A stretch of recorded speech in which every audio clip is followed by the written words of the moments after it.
Am I the asshole for leaving my date at the bar after she insulted my kids? What do you guys think she said? I'm a 26-year-old man. About a month ago, I met a girl, Hope, 25 female, at this gaming group I attend. We're just in the talking stage now, but I like her a lot. Something to know about me is that I am divorced. I have 2 daughters, 5 female, 3 female, and split custody with my ex. Okay, there you go. The kids are 5 and 3. What could you have possibly said or thought was a good idea to say about a 5 and a 3-year-old? I have the kids every other weekend and on Wednesdays and Thursdays. I guess Hope didn't know I had kids, though she 100% knew I was divorced. She and me were going to pub trivia last Sunday, and I dropped the girls off at my ex's place. I said something about it while we were ordering drinks, and Hope acted offended. She said she didn't want kids, it was fine, and never wanted to see or hear about mine. Okay, that's okay with me, not everybody likes kids, but then she started getting very vulgar and calling them crotch goblins and sex fruit and stuff like that. Okay, yeah, dude, that's pretty fucking offensive, bro. Not even towards just the kids, but to you. Like, what the fuck? Imagine saying that to like a toddler's parents in the mall and like not getting a mouthful of fucking teeth. I nicely told her to stop or I'd leave, but she just kept going. I told her I was ready to go and I canceled my drink and went home. We haven't talked since then and it's been almost a week. So am I the asshole for leaving Hope at the pub when she called my kids crotch goblins and sex fruits? Okay, so there's some details that I think are needed. I'd have to know, did you drive Hope to the bar? But it doesn't seem like it because he says that they were at pub trivia and then during that he says that he dropped the kids off at his ex's place. So it sounds like they probably met there, in which case I would say because she probably has a ride back, not the asshole. If she did drive there, I'd say, I don't even know, like, would that make you the asshole if she didn't drive there? I mean, I guess if you ended up picking her up and then leaving her there, I guess that kind of makes you an asshole too, but it doesn't make her any less of an asshole. But because I don't think that's what the scenario is, I'm gonna stick to the original, not the asshole. Let's see what happened. Not the asshole. It's one thing not wanting kids and especially taking care of kids that are not biologically yours. But pretty much anything but okay, I don't think you and me will work out from her. Make sure the asshole and you, the not the asshole. Not the asshole, although I feel you should have left when she said she never wants to hear about them. Cause yeah, some people don't prefer kids, but that shouldn't be the type of person you want to date if you have kids. Yeah, I thought that was pretty weird too. Like, I understand some people don't like kids, and I know you don't necessarily always need to only interact with people who have kids. Like, maybe he's just trying to like smash and dash or something like that. But even then, it seems like a really weird thing to even accept. Like, that's a really weird type of energy to even accept around you, because I feel like it could maybe impact you negatively. Like, she's constantly talking shit about your kids, like, and you don't think that's going to maybe affect you if you accept it just to get, like, I don't know, man. I would say, not the asshole. Definitely should have like just snipped it right then and there when she started talking crazy. Am I the A for having my mother yell at me for having intercourse with my girlfriend in my own apartment when we're both 26 years of age? Okay, we're starting with a bang. So I, 26 male, live with my girlfriend, 26 female, in an apartment that I pay for.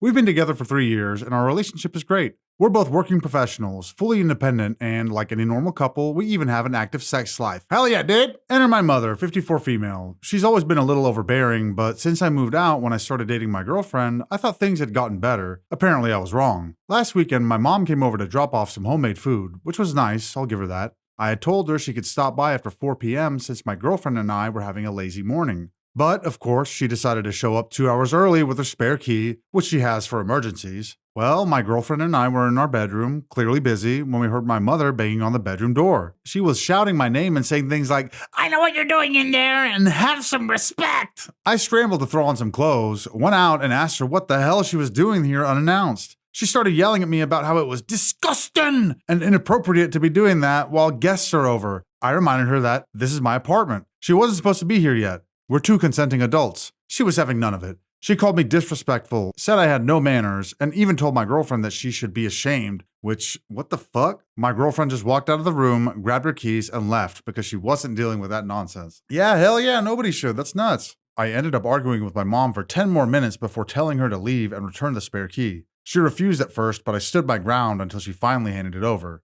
She left in a huff and later texted me saying she was deeply disappointed in how I spoke to her.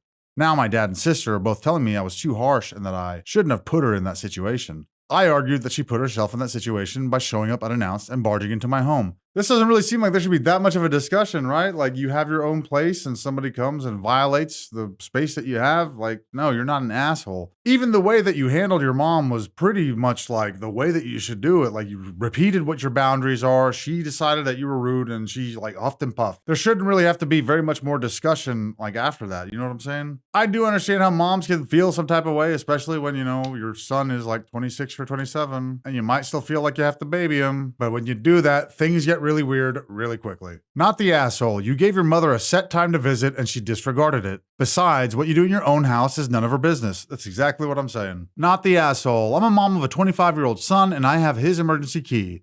I would never let myself into his place unless he gave me permission.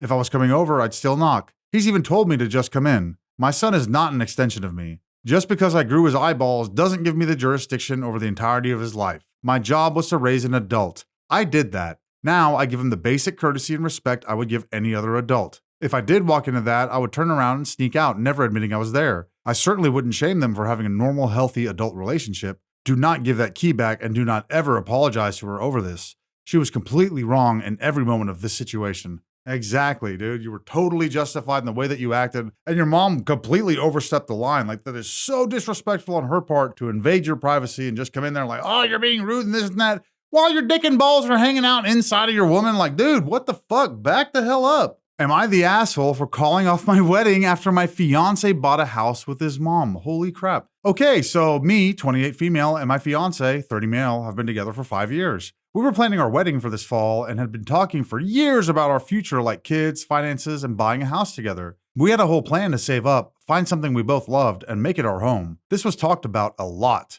Well, turns out he already bought a house, but not with me, with his mom. And he didn't even tell me he was looking. Apparently, she found the perfect place and convinced him to split it with her because she didn't want to rent anymore. So now, instead of us planning our future together, he's financially tied to his mother, who's gonna be living there full time. I just stared at him like, what the fuck? And when I asked where I fit into all this, he goes, oh, well, you can move in too, of course. Wow, the level of disregard, that is actually mind-blowing. Like, I'm supposed to be thrilled to live in a house his mom picked out, partially owns, and is just there all the time. He also admitted he did it because I was taking too long to save, and his mom offered him a faster way to own something. I was so shocked and pissed. I told him I needed space, and the more I thought about it, the more I realized I can't marry someone who thinks this is normal. So I called off the wedding, and now the whole family is blowing up my phone, saying I'm being dramatic and it's just a house and that I'm overreacting because we can still live together. Even my own parents are saying canceling the whole wedding is extreme. Like, am I losing my mind? Am I the asshole? Or is this a giant red flag? That is not only a giant red flag, he's literally standing over there waving him in the air. Like, that is nuts. You shouldn't get with someone who doesn't have separation from their parents like that. You know what I mean? It's not like he's being cared for by his ultra wealthy mom. He bought a property with his mom. And I get how they can make sense in some regards, but I feel like if you're engaged to him, you should be a part of the decision-making process. You know what I mean? It's not just that, oh, he did it and, you know, you were taking too long or whatever. It's like, dude, you're kind of sort of forcing somebody's hand. Like, hey, you're either going to be with me and accept the decisions that I make, or you got to go. It really kind of feels like an abuse of power. You know what I mean? Like, there's this power dynamic that exists that this person is like ostracized from the fiance and his mother, I guess? Yeah, his mother. So yeah, giant red flag, and you are not the asshole. That is crazy. He didn't just buy a house, he built a whole future with his mommy and left you out of it. That's not a mistake. It's a conscious decision to prioritize her over you. And the fact that he thought you just move in like a guest in a home his mother controls, disrespectful as hell. Dude, yeah, exactly. This isn't just a red flag, it's a parade of them. If you marry him, you're not getting a husband, you're signing up to be the third wheel in a codependent mommy-son fantasy. That's a real truth bomb. Yeah, that's a really weird dynamic that they have going on, and I don't think you should be involved in that. He's already made his choice, and it wasn't you. So do yourself a favor, pack your bags, block his family, and go find a man who actually sees you as his future, not a tenant in mommy's house. Mic fucking drop, dude. It seems so obvious from the outside, but I guess I could see, you know, if you're involved in that, the shock of something like that happening because you thought you were on a different level with this person, your fiance, like you were ready to, you know, be together for the rest of your life. And for this person to do something that excludes you from a decision that is literally going to affect the rest of your life. Not only are you not the asshole, you did the right thing by canceling the wedding, but you need to go ahead and like cut that shit off. Until your fiance, or I guess ex-fiance's mom, can have the realization of what she's doing and can let go of her son, like let go of like trying to influence her son, like that's never gonna end. And I don't even know if you are confident enough to like ride that out. Pack your shit and get the hell out. Am I the asshole for grossly humiliating my boyfriend in front of his whole family after he engagement pranked me? Wow, that is a loaded title. Okay, my now ex-boyfriend Keith and I had problems because of his constant pranks. He has a thing for making his targets look ridiculous. I warned him many, many times that I'm not a forgiving person and that he was undermining my trust. He laughed it off, and I kept giving him chances because he has redeeming qualities. He's funny without pranks, acting like a good listener, and generally showed me deference. However, these traits began to fade away, and I don't know why. It kind of shifted. I don't know if showing him love made him think that he could do this. We never had fights, although we had disagreements, and I tended to clam up if I was really hurt. This happened twice. The first time he was very out of the blue. We attended a gala hosted by our city council. I'm using the quotes gala because this isn't a huge city and galas are looked forward to, but are not the high class or upper class inaccessible type. He liked the way that they treated us. I was the actual guest and he was my +1, and he asked me if I could help him get an interview as he wanted to launch a small business and maybe they would be interested. I made no promises but got him a meeting that I attended along with him. On our way back, we stopped at a deli and ran into my ex, with whom I'm cordial. Keith was enraged because I answered my ex's greeting and said that I was too friendly and that it was disrespectful. That lasted for about 10 minutes. We sat at my place to eat our takeout and he immediately said very inappropriate things about my best friend. I immediately called him out for trying to make me jealous. He laughed at first, but I asked what was funny, so he left and took his food. We talked about it later, but a few days later, I realized that he never properly apologized. Second, he criticized my outfit and said that I looked ridiculous in it.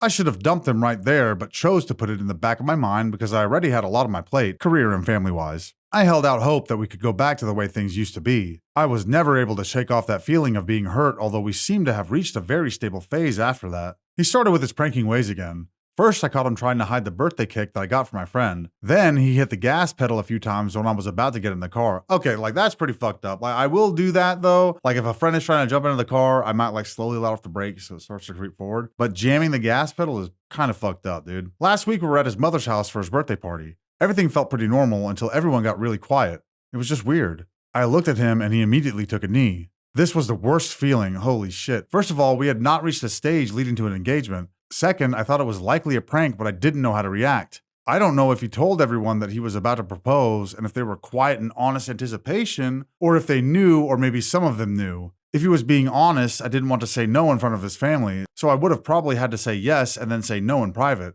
If it was a prank, then he would have humiliated me in front of over 20 people. So what I did was ask what he was doing, and he said I was seeing him and that I knew. I said no, I didn't know, so he insisted. I said all right and asked to see what was in the box and will react accordingly. The fact that he looked off, maybe realizing that he had fucked up, maybe wanting to double down, but I'll never know, was a huge red flag. He opened the box and he had a beer can tab in it. Oh my God. I told him off right there. I said that he took a knee to give out junk just like he tried to suck up to people to try and get them to sign for his tacky, insignificant LLC so that he could push his trash services that he hardly knows how to do. Whoa! Holy shit, dude! Actually eviscerated, man. I also mentioned how he lost his jobs twice, and I said I fully understand why he couldn't afford a real ring. I asked him if he honestly saw me marrying a man-child. Dude, sometimes you gotta tell him, motherfucker, dude. Woo! His family was offended. Some of them looked uncomfortable, but some of them acted like I went overboard. He tried to apologize, but I informed him to stick it up his ass and that we were done. Needless to say, it was a shit show. I had no exit plan because I didn't know that I would have to walk out and I didn't have my car. So I had to walk with his cousins following me and to convince me that he didn't mean to hurt me and that it was dangerous to walk home alone. I had to walk about 30 minutes until I found an available Uber. I made a Facebook post explaining why I did what I did and that I couldn't see my future self with a scumbag. His brother's girlfriend and I have a good relationship. I found her to be very honest and reasonable. She reached out to check how I was doing and to let me know that neither her nor her boyfriend had anything to do with it and that I was right to be mad. But she also said that while she has never gotten along with Keith, this is true, ousting him as a workforce failure in front of his family was too much and that his family were thrown off. I asked what she thought I should do since I'm not going to do anything to make him feel better and that's that. And that if he ever tries to contact me, I will make sure things get even more painful, if that's even how he feels. To be honest, I'm embarrassed. I stood up for myself, but I guess I went overboard and maybe I should have just turned around and walked away. Was I extra for this? Woo! Wow, that's a heavy one, man. Was I extra for this? Yeah, that was pretty extra, but I would say when somebody's acting extra and you respond extra, I think it's pretty much validated. It's pretty much justified. I've met a lot of people that seem to match this guy's demeanor and behavior, and I would say that yeah, you didn't overreact. It is what it is, right? This guy acts like a doofus for however many years and plays pranks and does this and that. And how old is he? 40? Yeah, my ex-boyfriend Keith, 38. Dude, that's a grown-ass man. A beer can tab as an engagement ring, that's That's nuts, dude. That's nuts. That's not a way a man should act, and that's not a way a partner should act. So, am I the asshole? In my opinion, I'm going to say no. Let's see what Reddit says. Why do you feel embarrassed? He wanted to embarrass you in front of his whole family. Who makes a prank with a marriage proposal like that? Yes, only a man-child would do this. Seriously, all she did was tell the truth about him. If the truth upsets them that much, maybe they should be looking at why he's such a useless fuck and question if maybe his constant pranks and shit are a sign of a bigger maturity problem. 38-year-old man, baby, and doesn't understand that pranks are only a prank if everyone laughs. Otherwise, it's bullying. Good riddance, I say. When you notice your ship is sinking and the thing that's on board that you thought was, gold ends up being, rocks, it's best to overthrow it, right? Throw it off the bridge and keep on going. Not the a-hole. He seems like a guy who likes to draw attention to himself at the cost of others. I should congratulate you, really, for finally letting him taste some of his own medicine. Breaking up with him was long overdue. Yes, you can 100% find somebody who will treat you better, okay? It is out there. It is out there. All you have to do is start respecting and loving yourself like you're doing now, and it'll happen. I'm sure your own demeanor and behavior changed from the beginning of the relationship to now, and clearly it sounds like your respect was high before, but you're definitely drawing your boundary here. You're drawing your healthy boundary here now, and that's what's needed. I'll be back in a couple days with some more Reddit stories, so like, comment, subscribe, and I'll see y'all then.